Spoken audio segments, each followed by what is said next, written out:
Жанар Кадыралиев мырза бүгін бізде мейманда. Саламатсызбы? Саламатсыңарбы? Адам баласындағы аябай маанилүү даталарды бириктирип. Силер мени сынабайсыңар, может мен эч нерсе билбейттирмин. Токтоп туруп, мен силерди минимум 80% ким экениңерди точно айтып берем. Кайсы убакта төрөлгөнүмдү саатын аныктап бергенсиз да? Мисалы, эгиздер төрөлсө деле эгиздер. Бирөөсү экинчиси биринчисине караганда 4 мүнөт кечигүү менен төрөлсө, уже асман менен жерде айырмасы. Кээ бир адамдар жер которгондо анан иши жүрүшүп баштайт деп ушундай сөз болуп кеткен да. Тырмактар өсүп кеткен, байкуштар мына семишкен. 22-жыл кыргызстандыктар үчүн кандай жыл болот экен? Ал кайсы киши кеткен экен да? Жакшы, андай ачык айткандан коркосузбу байке? Бийликте иштеп турат ал адам. Азыр эми могу бир жарым жыл колдосуп бүткөндөн кийин бая колдоо бүттү да. Жалаң тисканын кысуусу гана калат да.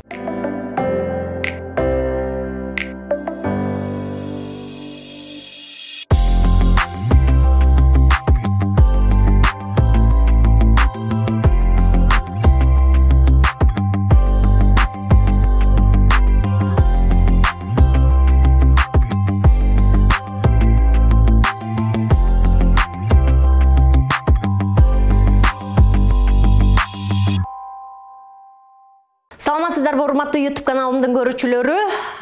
Кудай буйрса жыл соңуна чыгып, жаңы жыл келгени турат. Мына ошол жаңы жылда эмнелер күтөт, жана астрология илими деген эмне? Мына ошол суроолорго бүгүн жооп беребиз. 30 жылдан ашуун астрология илимин терең казып келаткан Жанар Кадыралиев мырза бүгүн бизде мейманда. Саламатсызбы? Саламатсыңарбы? Сизди көрүп атканыма абдан кубанычтамын.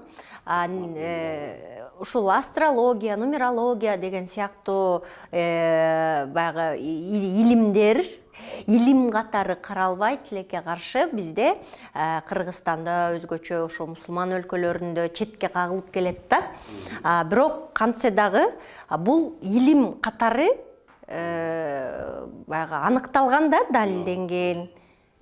Ушул жөнүндө айтып берсеңиз. Илим катары далилденгендиги боюнча бул жакшы суроо бердиңиз. Бул спорлошуп келбедиби? Могу орустар дагы Москвада уюштурбадыбы? Астрологтордон 3 астрологду өзүнчө отургузуп коюп, бул жакта скептиктерди коюп коюп, 3-төн 6 адам өздөрүнчө ушу неме кылышты да. Туура илим десе, беркилер илим эмес деп скептиктер. Ушунун илим экенин далилдешти. Зараев деген астрологтор да, профессионал. Михаил Левин в том числе, ал кремлевский астролог, Кремльде отурат да. Ошо Госдуманын депутаттары, Кремльдин адамдары кирип эле, если что я у астролога деп эле бири-бирин айтып коюп кирип, спокойно консультация алып чыгышат да. Спеси боюнча ал өзү адиси боюнча математикага 70тен ашып калган киши да.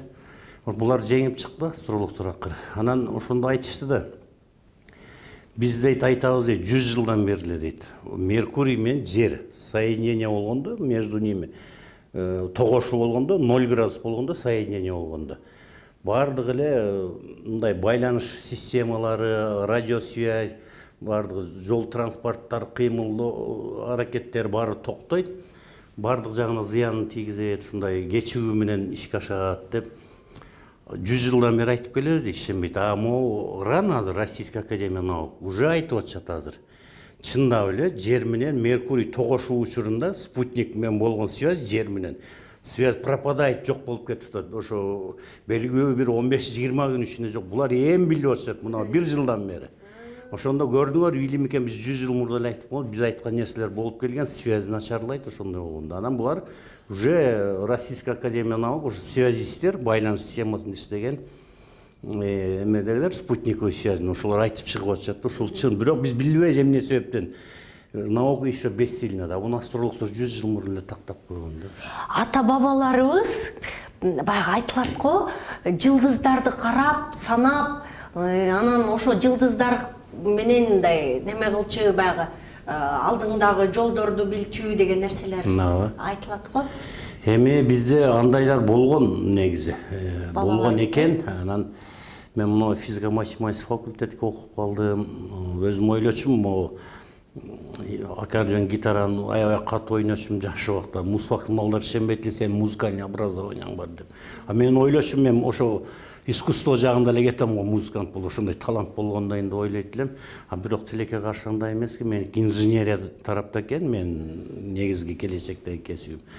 Анан учкучтукка тапшырып, лётныйга өтүп кетип окуп жүрдүм. 2 жыл окугандан кийин ата-энем алып келе берди, урушуп, жалгыз иниң, Санжар деген шок иниң, ушуну карайсың деп.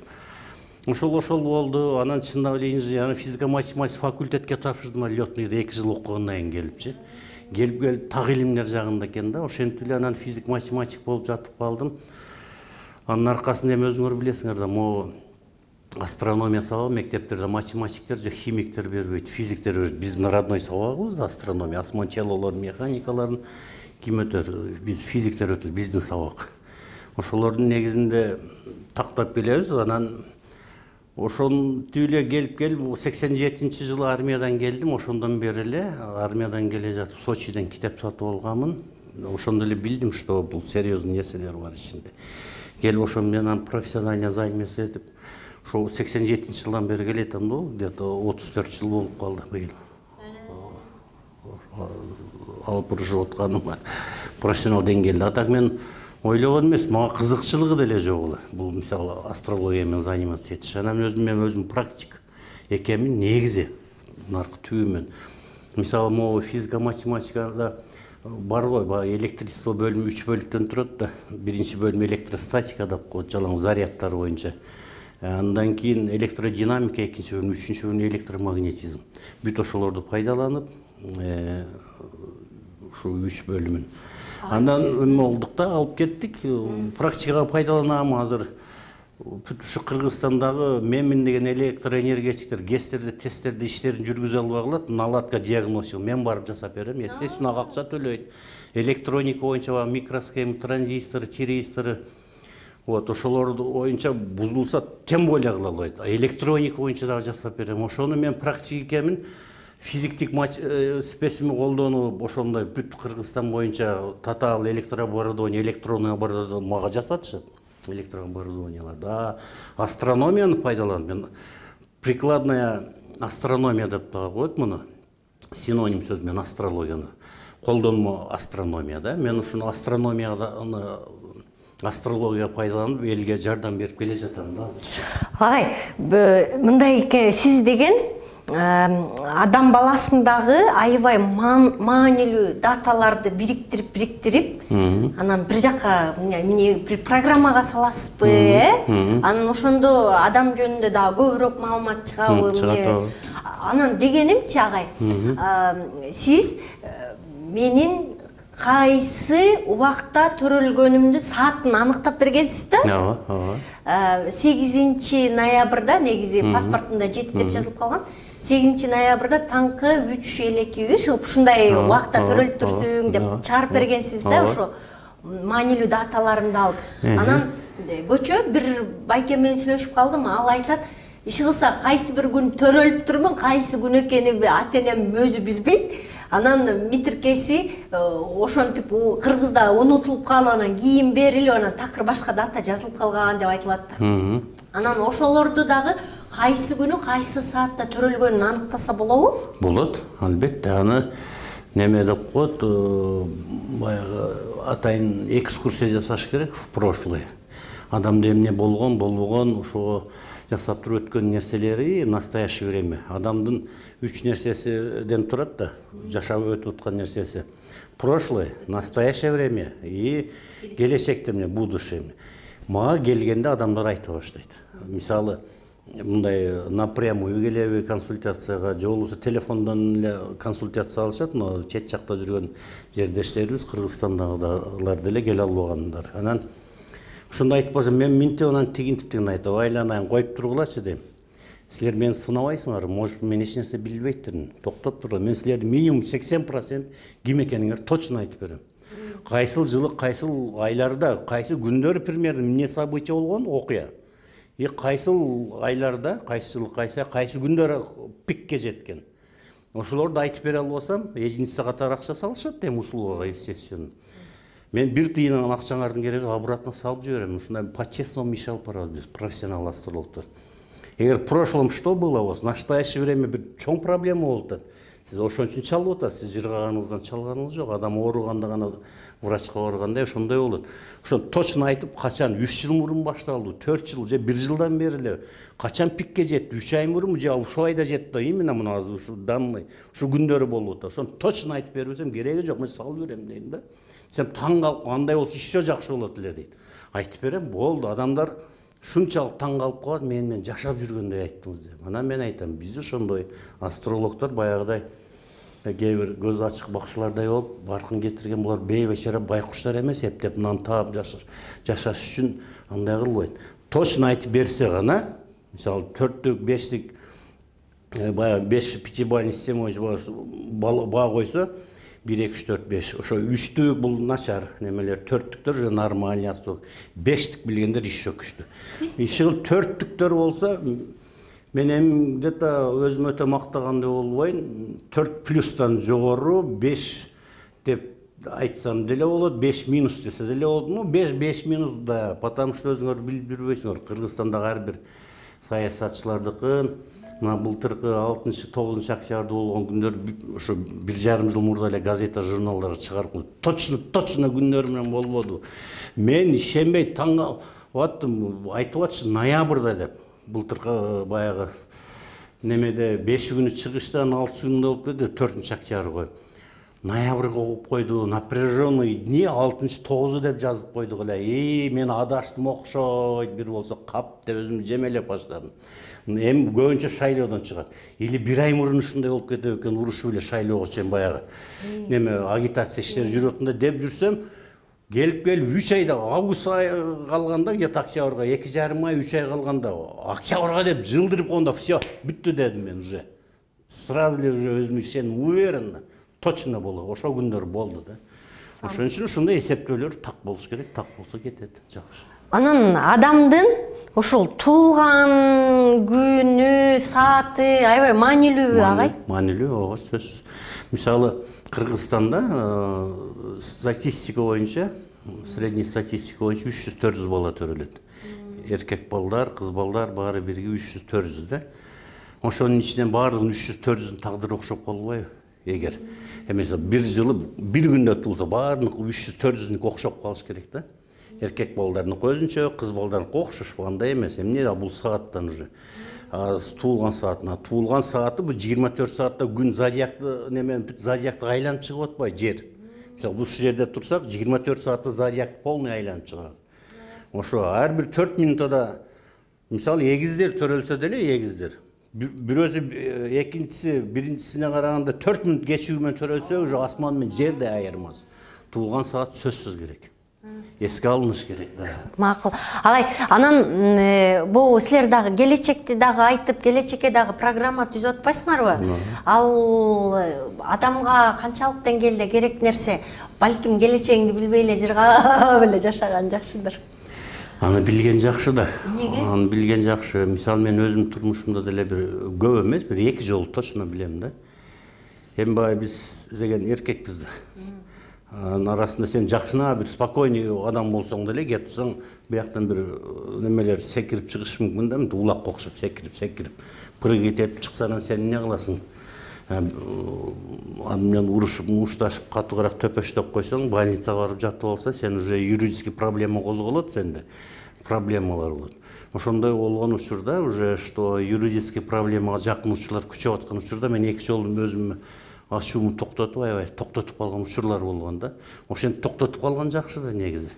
Анан аны билбей турганы өзүнө жараша кылып туруп, катыгыраак тумшугун эгер талкалап койсоң, жатып алса проблема да, юридический проблема. 1 жыл, 2 жыл жүгүрүп жүрөсүң да, анын кереги жок. Ошон үчүн келечекке бардык жакта бул 1-2 жылдык эле эмес, 10 жыл, 20, 30, 40 жылдан эмне болот, ошо 50 жылдан ошого карап алып, кандай эмне кайсы тармактан иш алып кетсе болот, келечекте кайсы жагынан повезет. Кайсы жылдары жакшы жагынан эмне тармак боюнча иш алып кетсе жакшы, ал билинет сразу эле. Баягы шахматный доскада фигуралар көрүнгөндөй сразу эле билинет да, уже чертеждо. Ошого карап иш алып кетсе жакшы да. Ошо жеке турмушумда аябай кыйналып, баягы кайсы жолго барарымды билбей ушинтип турганда ушу Жанар ага жазып калды, астрологиялык төлгөңдү жасап берейин депчи. Анын экөөбүз жолугуп сүйлөшүп ошол нерселерди койгондо мага тескерисинче мындай жардамы тийди да, мындай жолдорду багыттаганга, бир мындай жоголуп кеткен туманда жүргөндө бир аз мындай жол көрсөткөнгө аябай жакшы нерсе болду да. Анан ошол сүйлөшүүдө сиз айткансыз да, жер кээ бир адамдар жер которгондо анан иши жүрүшүп баштайт деп ушундай сөз болуп кеткен да. Анан кээ бир жаштарга сиз бул тарапка көчсөң ошондо ишиң жүрүшүп баштайт экен деп айттыңыз эле да. Бул кандайча таасир берет? Бул геомагнетизм, жердин геомагнетизми өзгөрөт.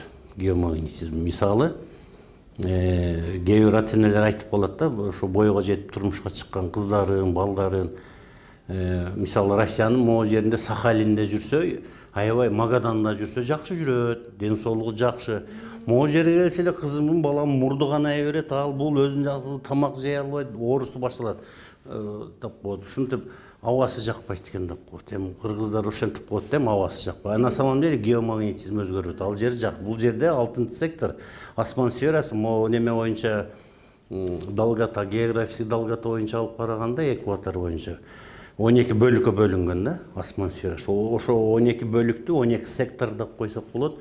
12 сектордун 6 сектор ден соолук үчүн отвечает да. 6 сектор эгер жабыркаган болсо, конечно, бул жерде ал ооруй берет, ал жакка барганда бул жерде 6 сектор жабыркап калган ооруй. Ал жакка барганда баягы жабыркаган 6 сектор башка жакка өтүп кетет. 5ке соседний секторлорго, коңшу сектор, 7ге өтүп кетет.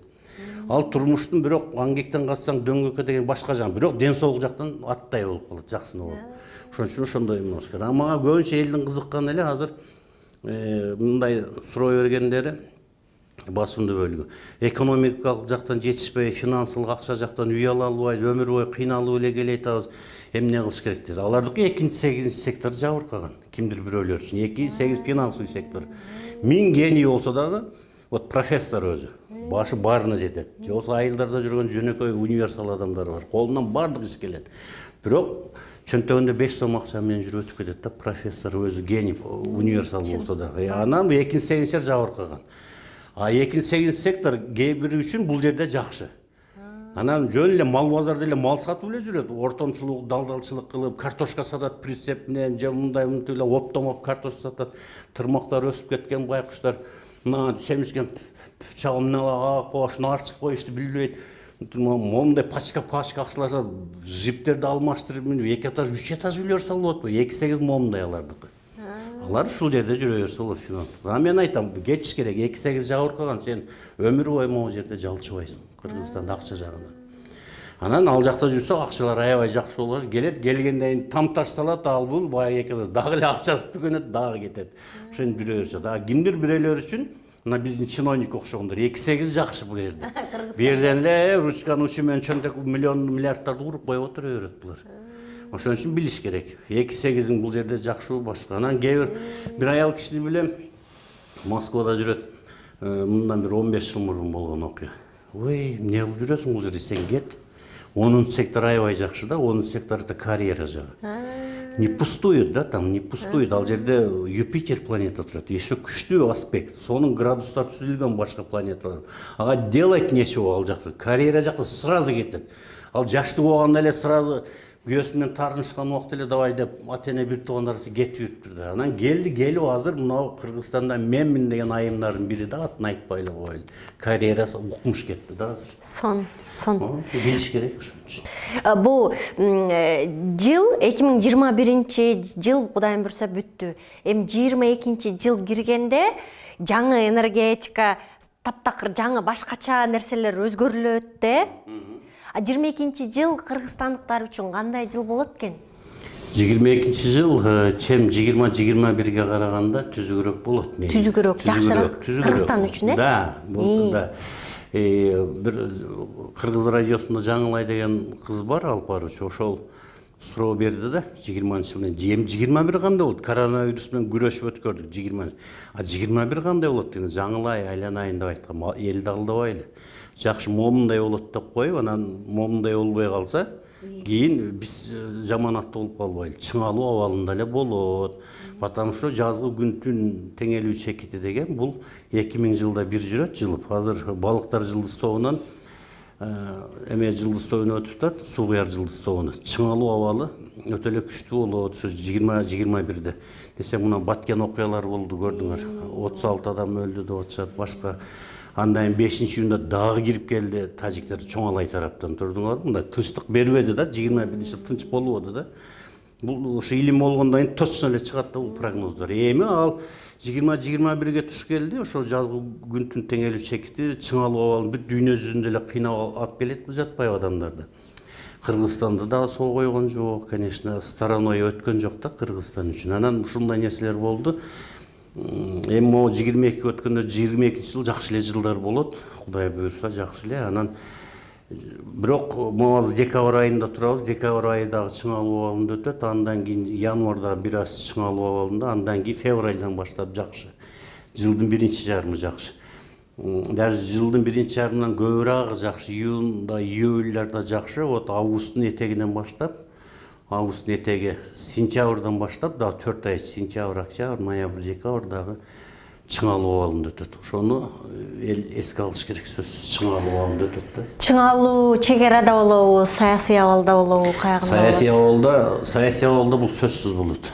Чыңалуубу? Ошол бул жерде биринчиден Уран, Сатурн экөө тең жай жүргөн планеталар да. Булардын таасири күчтүү болот, жай жүргөн. Тез-тез айлана берген планеталардыкы анчалык таасири жок болот. А жай жүргөн планеталар өтө неме деп коет, буларды высшие планеты или там мындай деп коет, сырткы внешний планета. Булардын таасири өтө күчтүү болгондуктан саясатка сөзсүз таасир берет, ар бир адамдын жеке турмушуна берет. Немелик кыжалат болбош керек. Значит, сентябрдан эмеге чейин, декабрга чейин оор экен ал бул. Эми кимдин бир жеке тез жүргөн планеталары, мисалы Меркурий, Венера, Марс, Солнце, Луна булар тез жүрөт, 5-өө. Ошол жекече планета жакшы жактан активдешип калса, жылдын 2-нчи жарымы, сентябрдан декабрга чейин эле моундай жакшы учурлар болот. Тескерисинче жылдын 1-нчи жарымында жакшы деп аткан учурда ошо жекече планеталар жаман жактан активдешип калса, жылдын 1-нчи жарымында жакшы деп атат. Анда деле жаман нерсе боло берет. Кимдир бирөөлөр үчүн жаман чыңалуу абалында турат, жылдын 2 анда жакшы боло берет бирөөлөр. Ошол үчүн жылдын 2-нчи жарым чыңалуу десе эл кыжалат болбош керек. Жакшы эле болот. Сон, бу бизге жаңы президент болуп шайланып келаткан же болбосо ушундай башчыларды мындай карайсызбы, гороскопун түзүп, бизге канчалык деңгээлде ак жолтой болот, же анча деле эмес болот деп. Да, карап коебуз. Карайбыз. Анан эми кээ биринин туулган жылы күндөрү дата рождения там интернеттен эле билесиң да сразу. Анан ал жерде минутасын, немесин, саат канчада примерно төрөлгөнүн билбейсиң. Билбегенден аны табыш керек болот. Анан жакындары кээде түздүрүп келип калат биздин саясатчылардын арасында. Мага кайрылган бир 20дан ашык саясатчы бар, 30га жетип жетпеген. Ошолор постоянно түздүртөт. Өздөрүнө, аялдарына, бала чакаларына. Ошолордуку болгондой чыгып келет да, буга чейинкилери азыркы убакта мындан кийинкилер билип турушат да. Ошон үчүн аны эмне кылса болот? Анан саатын мен билип алам. Мен кээ бир ушу бийлик башында тургандардыкын саатын тактаган учурум болду. Бир адамдыкын тактадым, минутасына чейин. Аны өткөндө Суратбек байкеге айтсам, Азия Ньюста Суратбек Жылкычиев деген агай бар го, күчтүү журналист. Агай аксакал. Ошол агай айтыптыр. Мындай нерселерди андайды. Мен түзгөн нерсе боюнча бир нерсени бир аз маалыматты мындай адашып калган эмес, туура эмес жазып коюптур. Кой жылдындагы адам быйылкы жылы мындай бир жылдын тегерегинде ушул убактарда мындай чыңалуу абалында даже камакка алынышы мүмкүн, ал бул деген сөздөр кеткен. Ошону кой жылдындагы адам эмес ал. Адаштыр. Вот именно кой жылдызын Марс планетасы башкарат. Бул агрессивдүү адамдардын планетасы да. Вот агрессивная планета, планета энергии деп коет Марс. Ошол адамдыкы 10-чы секторда Овен турат. Овен кой жылдыз. Овен кой жылдыз эмне башкарат? Марс планета агрессивдүү. Муну азыркы ошо бийликте азыр атын айтпай эле коебу, ким ошо бийликтеги адамдарды иш кылса, министерстводо иштегендер, алар булар өкмөт тарабы ал жак бул жак, ак үй, көк үйдө иштеген бир адам да. ошол адамга азыр кысым көрсөткөн ким болуп атат? Онун сектору жабыркаган абалда, ошо ООН, Марс, ошону чыңалуу абалында чыңап келеаткан. Булар башка мамлекеттин президенттери. Ал кайсы киши кетти экен да. Жакшы, андай ачык айткандан коркосузбу байке? Аны чынын айтканда объективдүү, субъективдүү причиналар менен аны ачык айтканга болбойт. Бирок көрөсүңөр, ал нерсе болчу нерсе. Аны кысып келетишет, баягы темирди кыскан тиска бар го, ошондой кысып келет. Буга чейин кыскан бул адамды жакында дагы кысат. Бул 1-1,5 жыл ичинде жакшы бир колдоолор болгон. Колдоо болгон үчүн азыр ушу өкмөт тараптагы бир тарапта иштеп жүрөт да, азыр анда тергеп айтып атам. Ошо адам дагы кысат. Колдоо болду, колдоо болгон үчүн азыр бийликте иштеп турат ал адам. Азыр эми могу 1,5 жыл колдоосу бүткөндөн кийин баягы колдоо бүттү да. Жалаң тисканын кысуусу гана калат да. Кысат, ошо бул адам жок кылып жибериши мүмкүн да. Ошо башка мамлекеттин башчылары, президенттер. Бул жердеги агрессивдүү биздин мамлекет ичиндеги адамдар жок кылып жибериши турган сөз да. Агай, мындай туура эмес адам бийликке келип калса, сиз мындай ачык айта албайсызбы, бул киши бизге жакшы кызмат өтөй албайт, мындай алсыздыктары бар деп мындай ачык айтсаңыз болбойбу? Жок, аны ачык айтса өзүңөр билесиңер да. Биздикилердин маданияты менен бул Россия, орустардын, европалыктардын маданияты башка. Биздикилер сразу эле бул менин жөнүндө андай, мындай, менин фамилиямды ачык эле айтып, мындай дептир деп сразу эле өздөрүнүн таарынычтарын айтып чыгат да, ошон үчүн аны айтканга болбойт негизи. Мындай бул азыр шайлоо болду го, шайлоонун аягы ызычуу болуп атпайбы? Бул бүтөбү, жакшы эле бүтөбү же жаман бүтөбү? Буякта кандай карайсыз? Кооптуу учурлар, мунун последствиясы 100% сөзсүз болот. Мунун последствиясы, мунун аркасы жакшы менен бүтпөйт. Бул нерселерди токтотуш керек. Мен сизге айткым келет, ишо бул жерде эмне болуп атат? Күн тутулуу, между прочим. Бүгүн 2-декабрь, бүрсү күнү күн тутулуу. Ошо күн тутулууга туура келип калган үчүн ызычуу болуп атабызбы? Да, бул күн тутулуу биринчиден мындай болуп атат да. Бул чоң астрономический событие да. Чоң астрономический событие, бул 6 айда бир күн тутулат. Ай сайын эле тутула бербейт. Бул күн сайын качан гана ай, жер, күн бир тегиздикте жатып калат. 6 айда бир тегиздикте болуп калат да. Бири бул жакка айланып түшүп кетет, бири бул жакка, ошентип болуп бир тегиздикте 6 айда бир тегиздикте болуп калат. Бир эле учурда. Бир 6 ай мисалы болсо сөзсүз кийинки 6 айда сөзсүз дагы күн тутулуу болот. Ошо бир тегиздикте жолугушуп турат да, булар ошондо күн тутулуу, ай тутулуу болот. Азыр күн тутулуу биринчиден кооптуу, 6 айда бир болот. Бул чоң астрономический событие. Экинчиден Уран менен Сатурн чыңалуу абалында. Бул 24-декабрь күнү пикке жетет. О 23, 22, 23, 24 декабрь күндө ушуну эсиңерге сактап койгула. Көрөрмандар жазып калсын. 22, 23, 24 декабрь күндөрү да мына быйылкы жылы. Мына бүрсү күнү 4 декабрь, бүрсү күнү деле кооптуу, эртең бүрсү күнү бир жумага чейин кооптуу. Бүгүн экисинен бир 7, 8, 10 декабрларга чейин. Андан кийин уже кичине тишина болуп калат да, 10-нан 22-лерине чейин декабрдын. 10 декабрдын 22 декабрга чейин. 22 декабрь, 22, 20, 24 уже тоже өтө кооптуу. Дагы плюс бир күн, 2 күн кошуп койсок, бир 24, 25, 26 декабрь, 26 наспад пойдет. Уже 26 уже эч коркунуч жок уже тоже. Сон, бул биз деген өзүбүздүн гороскопторубуз бар го, белгилерибиз, мисалы үчүн мен чаянмын деген сыяктуучу. Анан атайын астрологический прогноздордо чаяндарды бул жума же бул ай же бул жыл мындай нерселер күтөт деп жалпы жонунан жазылып коет го, но миллиондогон, миллиарддаган чаяндардын баарынын тагдырына эмне окшош эле, ошолордун баары окшош боло бермек беле. Ооба, туура айтасыз. Бул жерде окшош болуп калбайт. Эмне себептен? Бул жерде жалпысынан берилген гороскопто, зодиакальный знакта. 12 знакка бөлгөндө. Бул жерде күндүн гана таасири эске алынат. Болду. Башка эч нерсе эске алынбайт. Мисалы үчүн менин жылым уйда, уй жылы бирдемкеге тиеш неме болобу? Уй жылдык эч кандай тиешеси жок. Ал тиешеси жокпу? Уй, жолбор, чычкан жыл деген бул мен сизге жакшы элибизге маалымат берип коелу. Бул восточный гороскоп деп аталат биринчиден. Анан восточный астрология деп. Бул статистическая астрология деп коет. Статистикага таянып жазышкан илгери. Статистикалык астрология.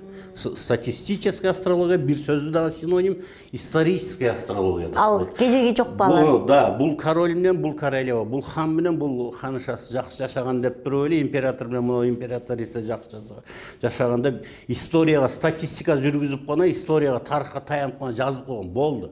Жыл сүрүүгө эч кандай маани бербеш. Ошондо биз скорпион дегенде эле карайбызбы, гороскопто эле? Скорпиондорду карасаңар, ал более-менее, чем уй жылыңызга караганда, чычкан жыл, жолборс жыл, булар эч кандай мааниге ээ эмес жыл сүрүү. Айлар боюнча более-менее. А эгер жекече гороскопуңуз түшсө, бул уже бул кошмарды точно чыгат.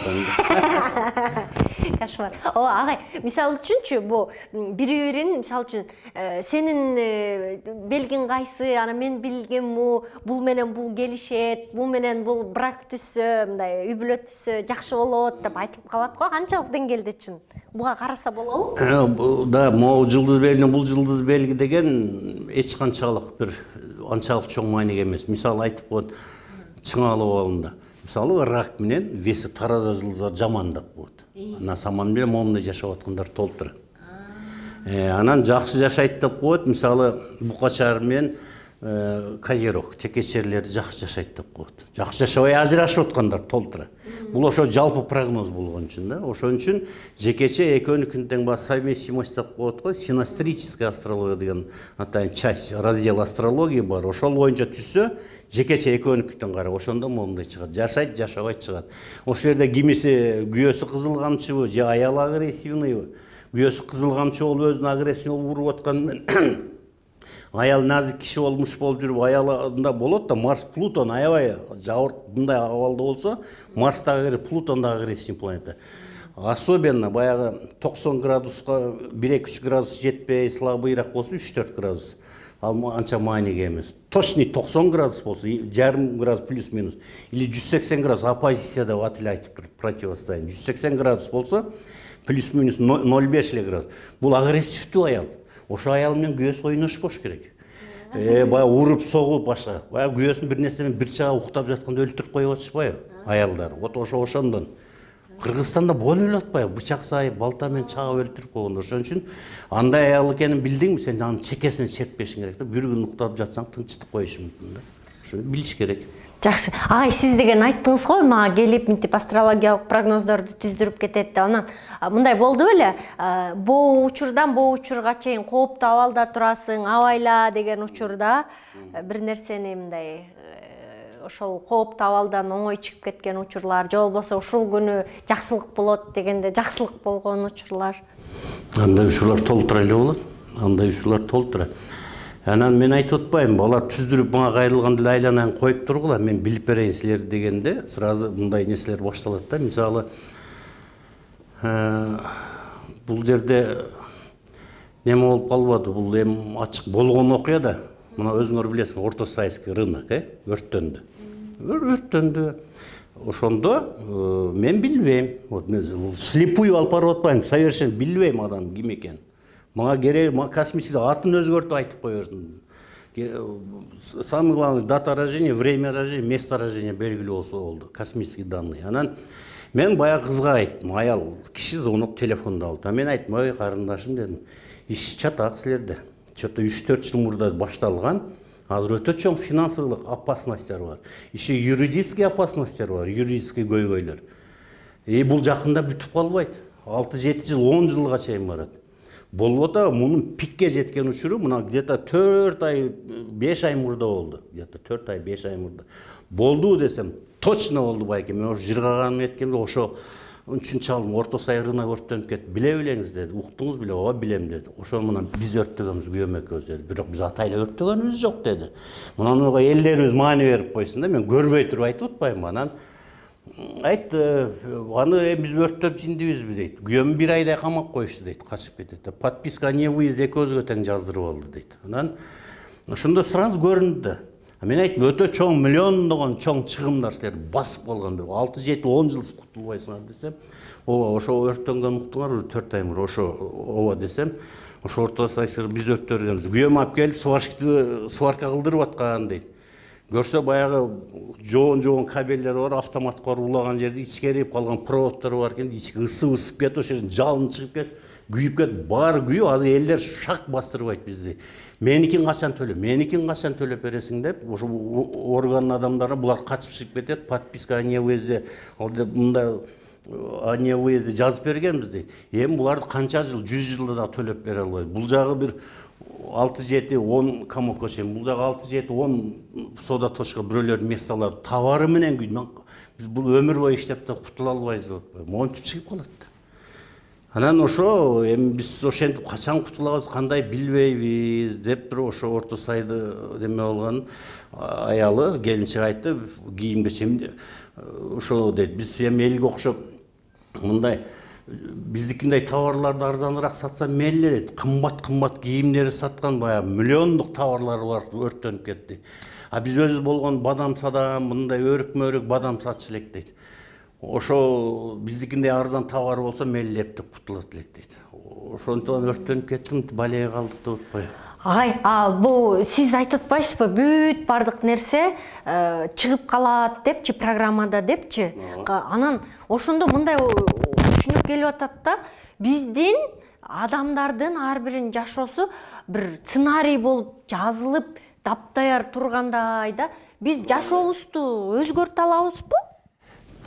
Жакшы сөз, жакшы суроо бердиңиз. Бул өзгөртө турган учурлар болот. Какой-то бир эми баягы көз ачык бакчыларга барсаң, мен турмушум оңдоп, жашоом жакшы түрөсүп, ооба, мен сүф-сүфтө баарын жакшылык керек болсо, сен министр, президент кылып коем дешет турбайбы? Мен сен президент, министр кылып коем деп, колумдан мындай алып тоспосун. Анан мен сен министр, президент кылып коем дешет экен, көп обещать этет. Андай эмес. Какой-то, мисалы, ажырашуу күтүп турса бир семьяны, ажырашуу болот, момундай нерселер, дагы мындай нерселер деп айтылып турса, чоң крупный банкротство турат, мисалы, финансовый, кредит албаш керек, ошол учурда абайсы үй алып сатып атканда, абайласа ошол нерседен кутулуп кетсе болот. А так мындай өтө кооптуу, чоң нерселер болуп турса, ал нерседен кутулганга мүмкүнчүлүк жок да, өтө кооптуу нерселер түзүлүп турса. Мисалы, бир адам үчүн чоң авария болуп, чоң инвалидность, майыпты калыш керек болуп турса, ал сөзсүз болчу нерсе да, баягы 3 основной методика боюнча текшересиң, дирекция, прогрессия, ошолор методдор боюнча чыгып турса, натал боюнча чыгып турса, ал сөзсүз болот да. Демек, сөзсүз болот. Сөзсүз боло турчу нерсе бар, кайсы бир болбой туруп кутула турган нерсе бар. Кутула турчу нерсе, аны айтып билебиз. Сиз жеңилирээк да, мен айтып атпайм, ажырашууну сактап калса болот, мисалы, мындай. Но еще при том, бул жерде бывает, ажырашууну мен айтам адамдарга келгенде, ажырашуунун ыктымалдуулугу силерде бар где-то 65%, 70-ке жетпейт. Алар сактап калса болот ошолор. Бывает у кого-то 80%, 90, кээ бириники чыгат 90, мен айтам, 97-98% сөзсүз ажырашуу бар. А мен жок ажырашам деп кыйынсыйт кээ бир кыздар, кээ бир балдар ажырашам. Мен айтам, сен 3 эле 4 эле аял албай, 3-4 күйөөгө эле тийип, 10 күйөөгө тийсең, сен 10 жолу аял алсаң, баары бир ажырашып. Сенде вероятность развода, вот неустойчивость брака, брактын олкусу 97-98, 10 жолу күйөөгө тийсең, 10 жолу сен үйлөнсөң да баары бир ажырашуу боло берет. Лучше ажырашпай, бала чакаларыңарды мындай тирүүлөй кыйнабай, мындай лучше ажырашпагыла деп совет берем да андайларгачы. Алар уже сөзсүз болот да ажырашуу. Мондай жактары бар. Анан еще баягы неме да, кээ бир астрологдор келет, мисалы, агрономия жактан келип калат, сүрөтчү, художник, кээ бир музыкант келип алып, физико-математикалык эсептөөлөрдөн, астрономиялык эсептөөлөрдөн кыйналат. Любой эле физик-математиктер, булар айрыкча математиктер, физиктер, булар асман телолордун, механикалардын, вот небесный тело, ошолор бүт билет да булар. Булар даяр кадрлар. Эгер булар жакшы күчтүү киришсе, математиктер, физиктер тез эле алып кетет да муну. Беркилер 10 жыл кетсе, күчтүү физик-математиктер бир 3-4 жылда эле бир 4 жыл, 5 жылда бир нормальный астролог болуп алып кетсе болот да ошол ишти. Мен ушуну эмне айткым келип атат. Кээ бир астрологдор түздүрөт дагы, эми немеде да калтырышчы астрологдор толтур Россияда. Кол саналуу по пальцам, 10го гана жетпеген бар, күчтүүлөр бар, укмуш. Чөксөң болот да астында тимек. 10 гана күчтүү. Калган бүт баягы Драган дегендер чыгып атпайбы, светло, биздикилер жөнүндө жазып атат вообще. халтурщик да, мындай барып түздүрсөң эч нерсе айта албайт. Анан күчтүүлөрү 10 чакты гана. Анан ошону түздүргөндө мисалы бир событияны, ал жерде программалар бар да, программада 360 жылдык прогрессия, 360 жылдык дирекция болду. Программада ошол гана киргизилген. Анан калганын колдон албайт. Анан мен бир жерде окуп калдым, бир мировой масштабтагы астрологдун. Сен ал прогрессия дирекция 360 жылда бир айланып атабы планеталарың. Же болбосо анын жагын 180 жылда айланып атабы.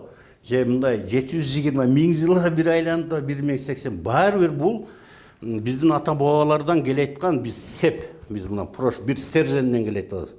Спорт, да, чынжыр. Спорт и труд, да, рядом спорт и труд, рядом идут дегендей, спорт и труд. Бул стержен, ал жактан келе аткан ата бабалар мына жер, үзүлбөгөн стержен. И космос катар жашап келет дейт да. Экөө бири менен бир тыгыз байланышта айткан сөзү минердимде калып калды. Кара, мен теориясын гана окудум.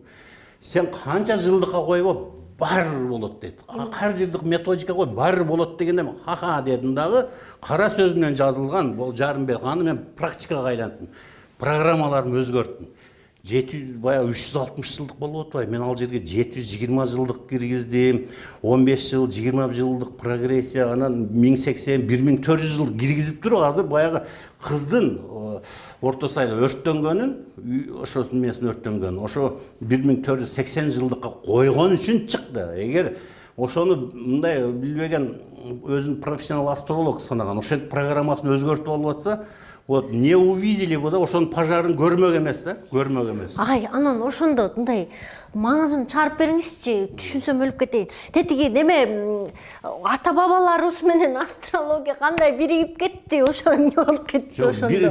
Биригип кеткени биз ошо айтып атпайбызбы? Ата бабалар бизге кандай таасир берет экен, ошону эле айтыңызчы. Келе аткан, мисалы 6-7 чоң атаңбы, ага чейинкилер ошолордун баары ата бабалар энелер өлбөй эле тирүү келе жатты бир сеп. Bir stержен менен.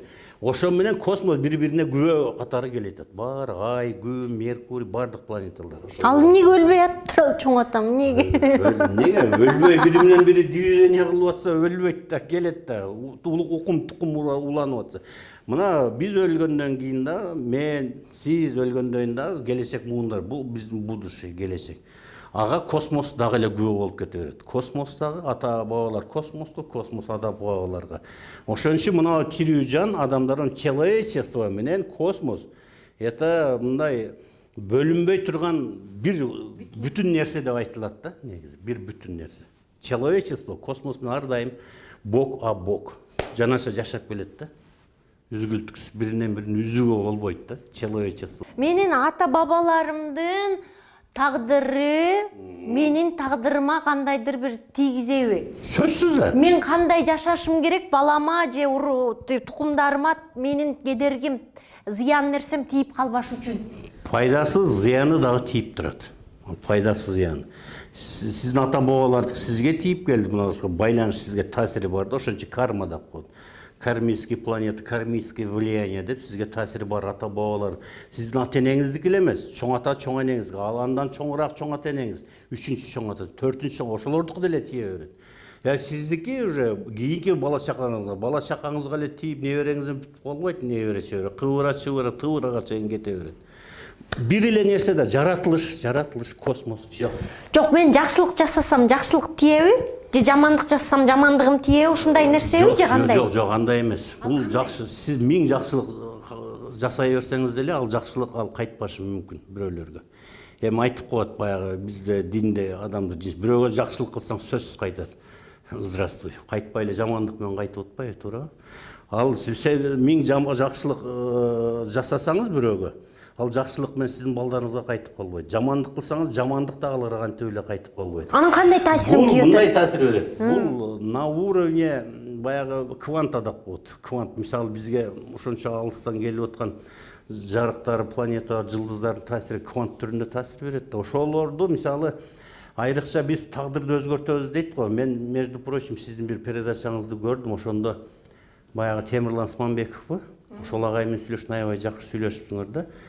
Ошо неме болгондой, мындай да бул таасири сөз. Мисалы азыр таасири болбойт деп эле мындай түйілдікте жатқанда деп сөйлеген турбайбы? Бая түйілдікте жатқанда дейт. Минтип ырпыр коюп, япондар музыка коюп коюп, бала аябай жакшы жаралат экен, ошо Темирлан Осмонбеков айтпадыбы? Аябай сонун сүйлөп тур да. А биз качан төрөлгөндөн кийин гана аракет кылабыз. Эң туура айтты ушулагайчы. Бул адам төрөлгөндөн кийин, уже поздно. Көп, мисалы адам канча бир жашында авариядан өлүш керек, же бирөөнүн колунан өлүш керек. Сөзсүз болот да, ал уже күчтүү указание болсочу. Ал уже неизбежно. Ошон үчүн ошону билиш үчүн ошо баягы еврейлер ушундай да түздүргөндө заранее жакшы убактарда баягы кесарево сечениени төрөтүп алат экен. Жакшы космический бир 10 күн ичинде биринчи гинекологдор аныктап берет, 10 күн ичинде бала жетилди. Алар билет уже медиктер. Анан 10 күн ичинде төрөлө турган болсо, ошо 2 күндө астролог тандайт. Мо 2 күн благоприятный. Планеталарын жакшы жайга ошол убакта төрөтүп алса, кесарево сечение ошол убакта момундай кетет жашообуз. А төрөлгөндө мына адам ичи пустота, энеден чыгып уже пуповина, гендикти кескенден дем алганда уже таза первый вдох уже кетти. Макро мир деп коет космос. Ошондо кандай жакшы жайгашылып, жакшы питанияны алды. Бала как бы подмагничивается. Болду. Ошо боюнча жыргап жүрүп жашап өтүп келди. Мына биздин атын жазалабаган депутаттар, өкмөттө иштегендер, атын жазалабагандар миллионер, миллиардер болуп жашап атпайбы? Ошондо жакшы энергетика дем алып калганда. А мен гений болсо деле чокойну сүйрөп, кыйналып жүрүп өтүп кетет. Низший турмушта деп атпайбы кээ бирлер. Акыл, бардык жактан берген, экинчи, сегизинчи сектор акча жагынан жабыркаган, алар өмүр бою кембагал, низший турмушта жашап жүрүп өтүп кетет. Агай, мисалы үчүн мен бир ошол 8 ноябрда ошол саатта төрөлдүм деп коелу. Бир тагдыр мага бир буйруптур, жазуум бар экен, сценариим бар экен. Я захотела мен деген бай жашоодо же башка жашоодо жашагым келди. Мен ал нерсени башка жака көчүп кетүү менен, жылдыздарды карап, башка бир нерселерди кылуу менен өзгөртүп салсам болобу? Башка жака көчүп кетүү менен сиз мисалы акча жагынан кыйналып аткан адам болсоңуз 2-8 өзгөрөт. Ал жака келсе 2-8 финансовый жактан өзгөрүү болот. А бирок баягы геомагнетизм сизде жердеги проекциясы, жерге келип түшкөн проекциясы бул өмүр бою калбайт. Ал асманда жасап сиз төрөлгөн жылы берип коюп кетип калды адам төрөлгөндө. Ал кетти. А бул ошол боюнча сакталып калды да, жерге проекциясы түшкөндө фотоаппарат менен тартып алгандай эле калып калат да. Ошол жерде турган планетаңыз мисалы жаман жагынан активдешкен жылы сөзсүз жаман нерсе боло берет. Жакшы жагынан активдешсе ошол жылдар өзүнөн өзү ишиңиз оң келип кете берет да. Вот ошон үчүн 2-8-ди өзгөртүп, финансовый жакты жакшы кылып кетсеңиз болот.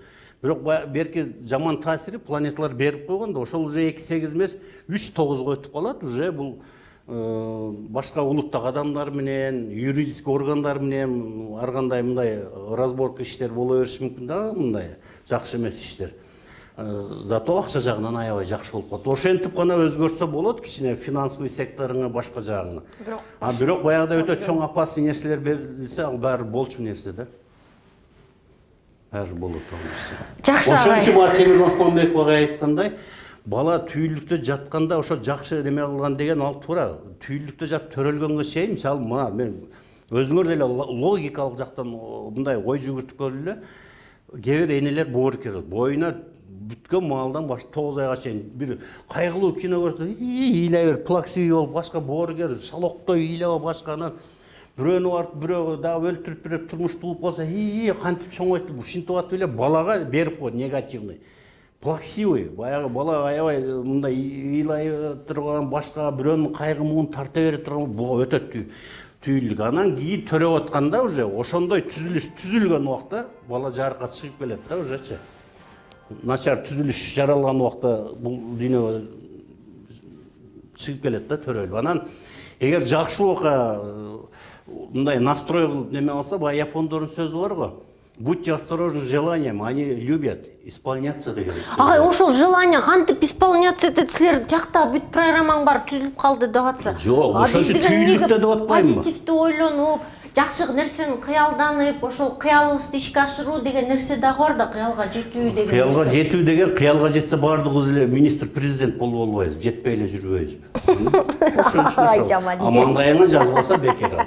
Маңдайыңа жазса, атыңы жаза албасаң дагы, атыңы жаза албасаң да жогорку кеңешке депутат болосуң, министр болосуң. Агай, баарын түшүндүм, только ата бабалар мага кантип таасир берип, мен кантип балама таасир берерим, ошону түшүнгөн жокмун агай. Эми мен айтып атпаймынбы, бул төрөлгөндөн кийин уже кечен баягы япондордун будь желанием, они любят исполняться дегенде желанияны ушу бала мында берсеңер, ошо жакшы нерсе менен питание алган болсо, анан жакшы энергетика түзүлгөндө, космическая энергетика. Ошол убакта эле гармонияда сенин ичиңдеги бала менен космос. Ошол убакта эле бала жарыкка чыгып келет, анан момундай бала төрөлөт. Ошон үчүн бул түйүлүктө жатканда желанияны оңдош керек. Ата бабам мага кандай таасир берип атат анан? Ата бабалардыкы мына сизде ошо канча айттык го, 3-чү, 4-чү, 6-чы, 7-чи чоң ата андан мурдагыларбы. Булар космос менен чогуу айтып атпайбы, бок коңшу жашап келишкен, бири-бирине күбө. Космос человечествого, адамзатка, человечество адамзат космоско. Ошол нерсе биринен бири үзүлбөй келди ушуга чейин. Мына сиз турасыз настоящее время. Прошлой жизни дегенде, кстати, адамдар туура эмес. Прошлой жизни сиз Италияда артист болгонуңуз, опера ырчысы деп апыртып алат. Муну бир баягы чмошниктер бар го, баягы немем жазгандар. Информация жокпу? Жок, ой, ошондой ол төрөлдү, анан мындай малчы пастук болгон экенмин, Италияда, Испанияда ал туура эмес. Буну баягы парапсихологдор, алар мындай мынчалык нерсеге тиши дагы жетпейт, билими дагы жетпейт. Прошлой жизни деген ушуну, прошлой жизни мына сиздин атаңыз, апаңыз. Чоң атаңыз, чоң апаңыз, анын да чоң ата, чоң ана, 3-чү, ошолор сиздин прошлый. Ошолор эмне болсо, ошолордун кармасы алып сизге сөзсүз. Сиз считайте, что вы, как это самое, одно и то же, да, вы единое целое, да, вот, существо, бир эле нерсесиңер, да, мисалы. Ошол келет атасыңар ата бабаларыңарда. Ата өзүнүн ата энеңиз, чоң атаңыз ошол нерселер. Сизге келди, мына ошол прошлый. Прошлый жизни деген ошо сиздин ата бабаларыңыз жөнүндө айтылган нерсе. Астрологдордун арасында ошол айтылганды, парапсихологдор прошлой жизни мындай ырчы болгон экен, пастук болгон экен дейт. Мына сиз жашап атасыз азыр. Анан сизден кийинки келечек муундарыңыз дагы сизге карап кете берет да. Хорошо, агай, түшүнүктүү болду. Демек, реинкарнация деген нерсе жок, ата бабаларымдын жашоосу таасири менен эле келет. Таасири менен. Эч кылса түшүндүм. Макул агай. Ыраазымын сизге. Астрология илимин анча-мынча болсо дагы бир аз түшүнүк алдык окшойт. Буюрса бул илим катары каралат экен жана бул илим катары гана жашоого пайдасын гана алсак мүмкүн экен. Пайдасын алыш керек, сөзсүз. Анан пайдасын алууга мен кереги жок да, мисалы айтып атпайбызбы. Кантип турмушум оңдоп кетсем дегендер келишет. Анан адамдар бардыгы эле бирдей эмес. Эрки жеткени ошону алып кетет. Анан аны консультацияны алып ишке ашырбай жалкоолонуп жүрө бергендер бар да. Кет дегени кет, турмушун оңдоп кеткендер бар, чет жактарга барып. Же бул жерде момундай иш жасасаң десең, ошол тармак боюнча иш алып кет. Турмушун оңдоп кеткендер толтура. Аны жасабагандар дагы толтура. Келип баягы жалкоолообу, жалкоо эмеспи? Адамдар ошо өзүнөн зависит этет, жалкоо болбош керек. Түшүндүм агай. Рахмат сизге. Урматтуу YouTube каналымдын көрүүчүлөрү, бүгүн биз астролог Жанар Кадыралиев менен сүйлөштүк. Кайрадан көрүшкөнчө сак саламатта аман туруңуздар.